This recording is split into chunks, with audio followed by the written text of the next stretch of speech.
नमस्कार, India news Madhya Pradesh Chhattisgarh में आपका स्वागत है। मैं हूं आपके साथ पराग गुप्ता। अपनी इस खास पेशकश में आज हम बात करेंगे तालाब के बद से बदतर हालत की, जहां शहडोल, सतना, रायसेन समेत छतरपुर के तालाब नगर पालिका की उदासीनता के कारण अपना अस्तित्व खोते जा रहे हैं। तालाब पूरी तरह से जलकुंभी के आगोश में समा गए हैं, जिससे तालाब का पानी नजर ही नहीं आ रहा। जलकुंभी के चलते तालाब घास और कचरे का मैदान नजर आने लगी हैं। समय के साथ ऊंची ऊंची इमारतें और कॉलोनियों का जाल समूचे शहर में फैल गया है। स्थानीय प्रशासन और नगर पालिका के अधिकारी सिर्फ तालाबों के कोरे कागज में ही साफ सफाई या सौंदर्यीकरण की बात करते हैं, लेकिन जमीनी हकीकत कुछ और ही बयां कर रही है। अगर हम बात करें शहडोल की, तो शहडोल में करीब 365 तालाब हुआ करते थे, जो अब महज 10 तालाब ही बचे हैं।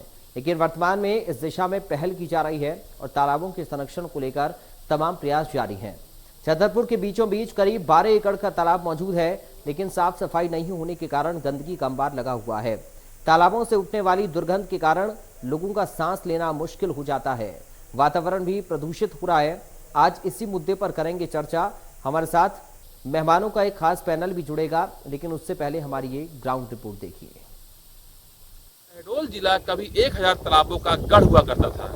शहडोल मुख्यालय की बात करूं तो यहाँ पे करीब 365 तालाब थे। शहडोल जिले के पूरे मिला के बात की जाए तो करीब 1000 तालाब हुआ करते थे, लेकिन शहडोल जिला मुख्यालय में 365 तालाब थे। लेकिन आज कोई तालाब ऐसे हैं जो खून के आंसू रो रहे हैं। हालांकि जो जिला प्रशासन, नगर प्रशासन के जो तालाब सामने नजरों में पड़ते हैं, उसको साफ सफाई कर तो दिया जाता है, लेकिन उसके बाद उसको जस का तस छोड़ जाता है। फिर हालात उसके ऐसे हो जाते हैं जैसे इस हौला मोहल्ला तालाब के हो गए हैं।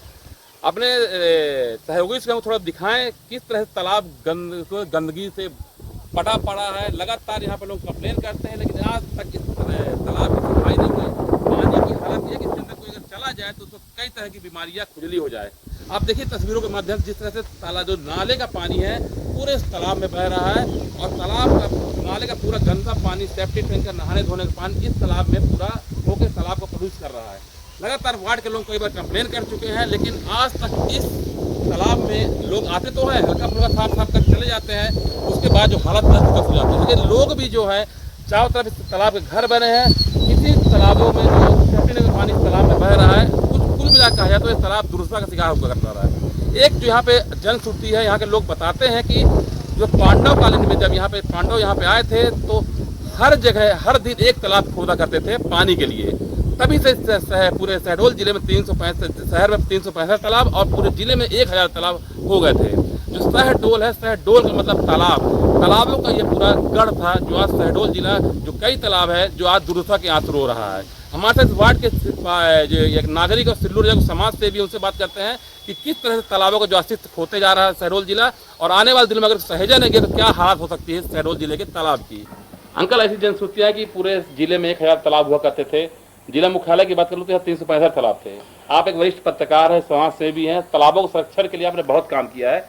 वर्तमान में अभी शहर में और जिले में तालाबों की क्या स्थिति आपकी नजरों से है? जिला मुख्यालय में कभी 365 तालाब हुआ करते थे। आज की हालत में देखा जाए तो 36 भी नहीं बचे। इनमें से भी अधिकांश तालाब लोगों ने कब्जा कर लिया है या अपना गंदा पानी बहा रहे हैं, जिसके कारण तालाबों का अस्तित्व खत्म हो चुका है।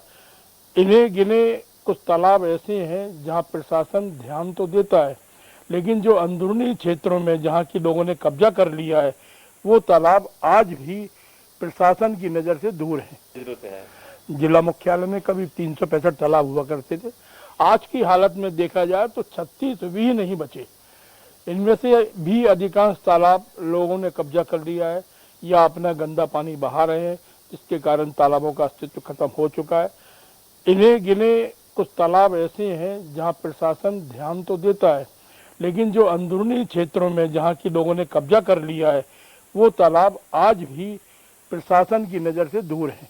ज़रूरत इस बात की है कि ऐसे तालाबों का संरक्षण किया जाए। इतिहास में आज भी इन तालाबों का नाम केवल और केवल कागज में दर्ज है। हकीकत में ये तालाब खत्म हो चुके हैं। यूं तो रायसेन शहर में 3 तालाब हैं, मिश्र तालाब, पूरन तालाब और चोपड़ा तालाब। लेकिन नगर पालिका की उदासीनता के कारण आज ये तालाब अपना अस्तित्व खोते नज़र आ रहे हैं, तो वहीं अब इनको जीर्णोद्धार की ज़रूरत नज़र आ रही है। लेकिन नगर पालिका के जिम्मेदार अधिकारी अपनी कुंभकर्णी नींद से सोना के उठना ही नहीं चाहते, काम करना ही नहीं चाहते, मानो ऐसा प्रतीत हो रहा है। गर्मी के मौसम में 44 डिग्री का तापमान में सबसे ज़्यादा ज़रूरत अगर आदमी को पड़ती है तो पानी की पड़ती है। और तालाब, ये वो तालाब हैं जो पूरे शहर को पानी पिलाने की क्षमता रखते हैं, लेकिन आज ये तालाब अपने आप पर, अपनी किस्मत पर खुद आंसू बहा रहे हैं। आज इनकी देख रेख करने वाला, इनकी जिम्मेदारी निभाने वाला कोई भी नहीं है। जहाँ देखो वहाँ गंदगी का अंबार लगा हुआ है। वहीं ये तालाब ये कह रहे हैं कि हमें जीर्णोद्धार की ज़रूरत है। विगत 3 से 4 वर्ष पहले रायसेन के कुछ समाज सेवियों ने इस तालाब के जीर्णोद्धार के लिए गहरीकरण का काम किया था। उसके बाद से आज तक नगर पालिका के द्वारा इन तालाबों की देखरेख करने के लिए कोई व्यवस्था नहीं की गई है। गर्मी के मौसम में कहा जाता है कि पानी सबसे ज़्यादा ज़रूरी लगता है, और ऐसी स्थिति में पानी को सहेजने का काम करना चाहिए, खूबसूरती का काम करना चाहिए।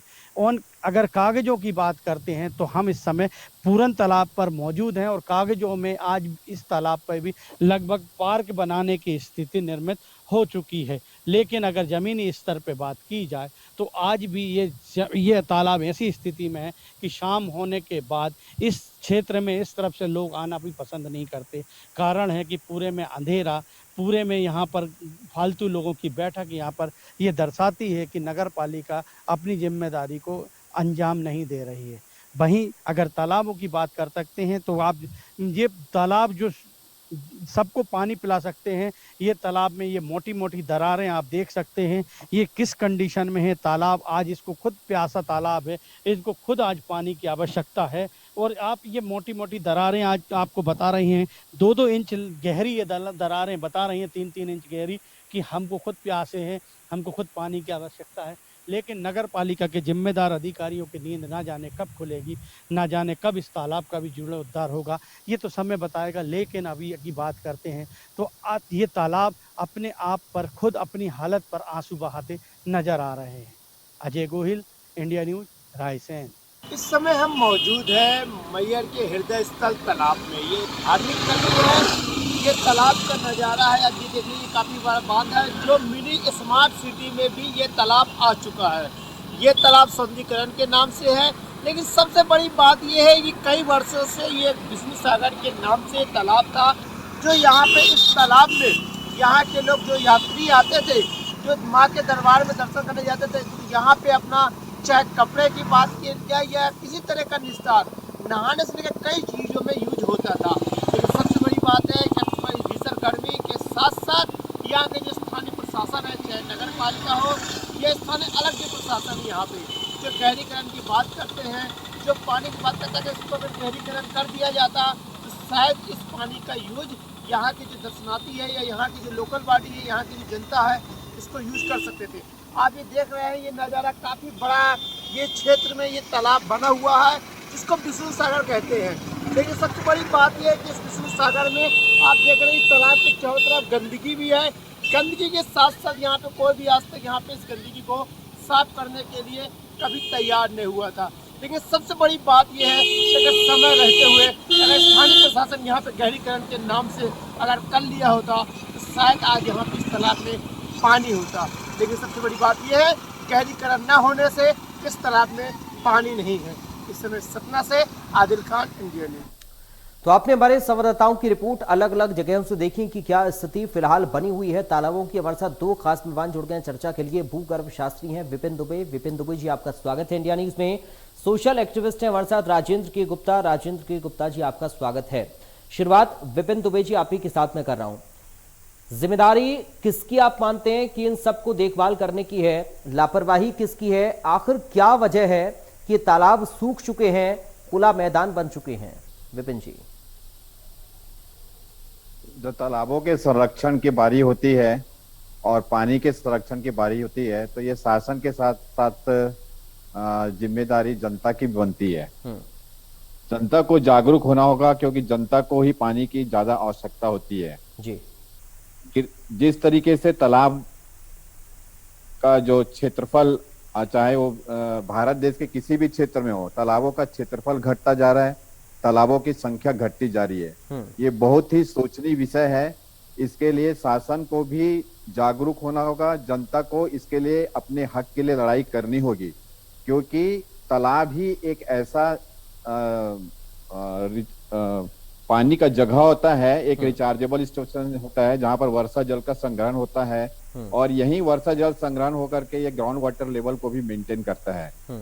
और एक बहुत बड़ा निस्तारी की जगह भी होती है आम जनता के लिए, जिनके पास ना तो नल होता है, ना पीने के पानी के लिए, और ना ही नहाने के लिए उनके पास ट्यूबवेल होता है। तो ऐसी स्थिति में जनता को आगे बढ़कर आना होगा। यदि अपन शासन के तरफ हाथ फैलाकर देखेंगे तो वहां से कुछ होने वाला नहीं है। हमें अपने हक की लड़ाई खुद करनी होगी। ठीक है, आपके पास मैं लौटूंगा। राजेंद्र के गुप्ता जी, आज सिर्फ एक शहर का हाल नहीं है, हमने अलग अलग जगह से अपने संवाददाताओं से रिपोर्ट मंगवाई है। आपने देखा होगा, आपने अपने दर्शकों को दिखाया कि क्या स्थिति तालाबों की बनी हुई है। कोई ध्यान नहीं है, तालाब सूखते जा रहे हैं, खुद अपनी बदहाली पर आंसू बहा रहे हैं। किसको आप इसके लिए जिम्मेदार ठहराएंगे राजेंद्र जी? मैं इंडिया न्यूज को धन्यवाद और साधुवाद देना चाहूंगा कि उन्होंने बहुत ही महत्वपूर्ण विषय को उठाया और सही समय पर उठाया, क्योंकि बारिश मानसून की शुरुआत होने वाली है। उसके पहले आप ये देखिए, लगभग हर शहर में, इंदौर, धार, उज्जैन, देवास, भोपाल या कहीं भी तालाबों की का गहरीकरण और सफाई की बात की जाती है, पर इस बार वो चीज नहीं नजर आ रही है। तो सबसे ज्यादा जिम्मेदारी जो होती है वो स्थानीय प्रशासन की और नगर पालिका की, और नगर निगम जहां पर है नगर निगम की जिम्मेदारी होती है। ये अधिकारी हर साल जेसीबी इनमें उतारते हैं, सफाई करते हैं, और स्थिति वही की वही हो जाती है। आप ये देखिए, जहां तक बात आती है कि जागरूकता की, प्रशासन का और सरकार का इसमें दोहरा रवैया, दोहरा चरित्र देखने को मिलता है। एक तरफ तो बड़ी बड़ी यात्राएं करके जल संरक्षण की बात की जाती है, वृक्षारोपण की बात की जाती है, पर विकास के नाम पर हजारों वृक्ष एक साथ काट दिए जाते हैं, बेहिसाब वृक्ष काट दिए जाते हैं। और जब कोई सामाजिक कार्यकर्ता, जिसमें इंदौर के पास में मानपुर की एक घटना का यहाँ उल्लेख करना चाहूंगा कि गत वर्ष में वहां पर जिस तरह के माफिया अभियान मध्य प्रदेश में चलाए गए हैं, उसी तरह का एक केमिकल और काला डीजल माफिया होता है। इस माफिया ने मानपुर के पास में एक गांव में केमिकल बहा दिया। वो केमिकल सैकड़ों किलोमीटर के एरिया में फैल गया और पास की 2 नदियों में चला गया। वो नर्मदा की सहयोगी नदियां थी। आप ये सोचिए, उस क्षेत्र के जानवर तक मर गए और बोरिंग से लाल और काला पानी आने लगा। प्रशासन को, उन सामाजिक कार्यकर्ताओं ने जिस इस मुद्दे को उठाया, उनको सहयोग करने की बजाय, और जो माफिया ये कांड कर रहे थे उनके खिलाफ ठोस कार्रवाई करने की बजाय, हालांकि एफआईआर बाद में हुई, पर शासन ने उसके पहले उन सामाजिक कार्यकर्ताओं पर एफआईआर दर्ज कर ली मानपुर थाने में, जो इसका विरोध कर रहे थे। अब ऐसी स्थिति में ये बताइए, जो आज तक जमानत के लिए court, trial court, high court, supreme court भागते फिरे, थाने से उनको जमानत लेना पड़ रही है, तो ऐसी स्थिति में आम जनता आगे आती है, जबकि आम जनता इन सब चीजों के लिए सरकार को टैक्स देती है, नगर निगम को टैक्स देती है, कई तरह के उपकर देती है। उसके बावजूद अगर जनता सड़क पर उतरती है, इनको संरक्षित करने के लिए मांग करती है या खुद करना चाहती है, तो उसको करने नहीं दिया जाता है। और यहाँ पर राजनीति आड़े आती है। ये होता है कि मेरी राजनीति दबाकर इनकी राजनीति चमकाई जा रही। अब सामाजिक कार्यकर्ता तो कई ऐसे हैं जो चुनाव तो लड़ते नहीं, जैसे उस प्रदर्शन में विरोध में पंचायत ने संविधान की धारा का उल्लेख करते हुए प्रदर्शन उसके लिए पहले आवेदन दिया। जब प्रशासन ने कार्रवाई नहीं की तो उन्होंने उसके प्रदर्शन के लिए आवेदन दिया। उसके बावजूद भी उनके ऊपर एफआईआर दर्ज की गई है। उसमें मेघा पाटकर जी आई थी, मेघा पाटकर जी को उसमें छोड़ दिया गया, पर स्थानीय जो लोग थे, जो पंचायत के लोग थे, जो आदिवासी लोग थे, उन सब पर एफआईआर दर्ज कर ली गई थी। उसी तरह से इंदौर में हम देखें तो इंदौर की जो पुरानी ऐतिहासिक नदियां हैं, जो नाले बन चुके हैं, उनकी सफाई को लेके या उनको नदियां बनाने के नाम पर करोड़ों अरबों रुपया नाली में बहा दिया गया। नाली में बहा दिया गया इसलिए बोल रहा हूं मैं, क्योंकि इंदौर में मुझे याद है अच्छे से कि एक sewerage project state government, central government और स्थानीय नगर निगम के सहयोग से शुरू किया था, जिसकी कीमत थी 450 करोड़, जो आज की तारीख में बढ़ते बढ़ते 250 करोड़ से अधिक का हो गया। पर इंदौर नगर पालिका निगम के किसी अधिकारी से ये पूछ लें आप कि ये सीवरेज प्रोजेक्ट के पाइप आपने कहां से डाले और इसमें से पानी कहां निकल रहा है, तो उनको यही पता नहीं कि उन्होंने जमीन के नीचे बड़े बड़े पाइप कहां दफन कर दिए। मतलब जनता से जो टैक्स की राशि वसूली की जाती है उसके नाम पे हजारों करोड़ के प्रोजेक्ट ये बनाए जाते हैं, पर ये प्रोजेक्ट एक प्रकार से इतनी बड़ी राशि नाली में, मतलब नाली के नाम पे, पानी के नाम पे बहा दी जाती है। ठीक है, यानी और ज्यादा जागरूकता की जरूरत, चूंकि आप बता रहे हैं कि जनता समय समय पर अपनी मांग को उठाती भी है, लेकिन और कैसे हम अवेयरनेस ला सकते हैं जनता के बीच में भी, प्रशासन के बीच में भी, ये जानना बहुत जरूरी, क्योंकि आज के दौर की बहुत बड़ी जरूरत है। जिस तरीके से भूजल स्तर कम होता जा रहा है और तालाबों की संख्या कम होती जा रही है, ये एक बड़ी चिंता का विषय है। विपिन दुबे जी, आपसे मैं समझना चाहूंगा सर, इसके लिए हम कर क्या सकते हैं, क्या उपाय इसके लिए हो सकते हैं, कैसे हम तालाबों को पुनर्जीवित कर सकते हैं, या फिर जो बिल्कुल ही तालाब डूबते जा रहे हैं, तालाब सूखते जा रहे हैं, उनको कैसे एक बार फिर से हम ठीक किया जा सकता है, कैसे लोगों के अंदर अवेयरनेस लाई जा सकती है, कैसे शासन प्रशासन तक हम अपनी बात को पहुंचा सकते हैं, क्या इसके इंतजाम और होने चाहिए, क्या इसके उपाय और होने चाहिए? विपिन दुबे जी,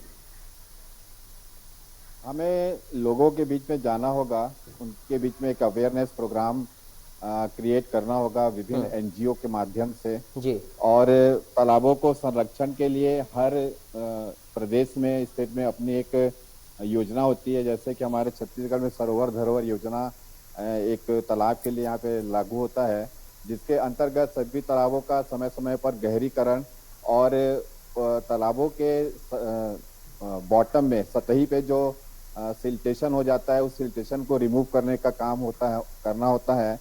क्योंकि यदि अपन सिल्टेशन को रिमूव नहीं करेंगे, जो पट जाता है, तो तालाब की गहराई कम होने की वजह से उसमें पानी का भंडारण, वर्षा जल का भंडारण भी कम होता है।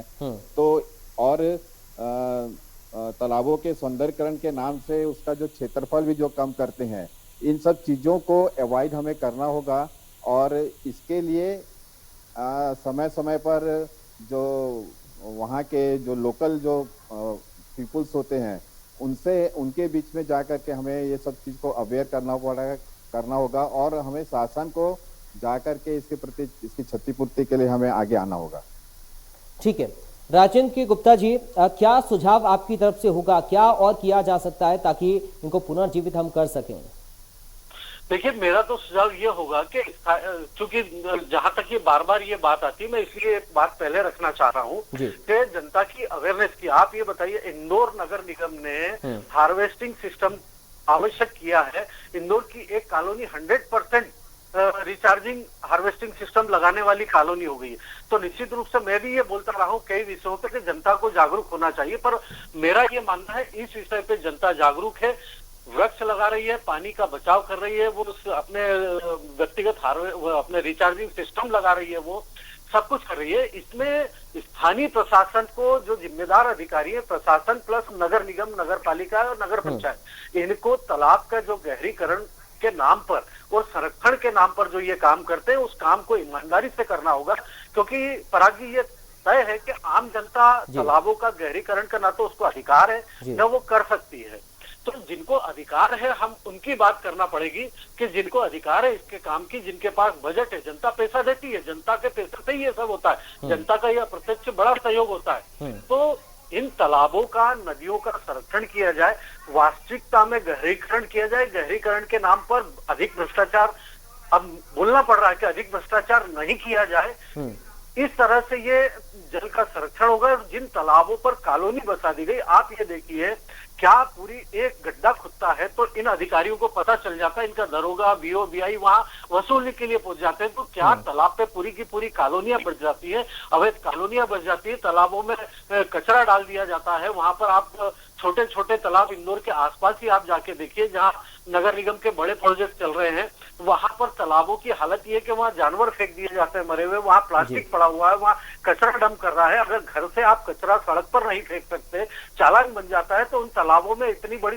मात्रा में कचरा कौन फेंक रहा है? निश्चित रूप से इस विषय पर मेरा तो ये कहना है कि पूरी तरह से जनता अपनी भागीदारी निभा रही है, भागीदारी कर रही है, पैसा अतिरिक्त खर्च कर रही है। उसके अलावा अधिकतम जिम्मेदारी जो है वो स्थानीय प्रशासन की है, सरकार की है, और नगर पालिका निगम और नगर पंचायत और इनकी है। जब तक ये ईमानदारी से काम नहीं करेंगे, तब तक ये स्थिति बढ़ती रहेगी और बद से बदतर हालत हो जाएगी। जी। आप आज भी देखिए, मैंने एक खबर पढ़ी थी कि किसी एक गांव की बहुएं घर छोड़ के चली गई है। अब आप सोचिए उनकी क्या स्थिति होगी। वो 2 मटके अपने सर पे और कवर पर रख के ठीक है। लेकर निकलती है, तो 2 मटके पानी लेने के लिए इस युग में, जब हम विकास का युग, मोबाइल पे हर कुछ उपलब्ध है ठीक और है। आम जनता, एक गरीब नागरिक जिसको पास पैसा भी नहीं है, वो 2 मटके पानी के लिए कई किलोमीटर पैदल घूम रहा है। मतलब ठीक है। उनकी दिनचर्या और दिन तो पानी को 2 मटके पानी में निकल जा रहा है उनका।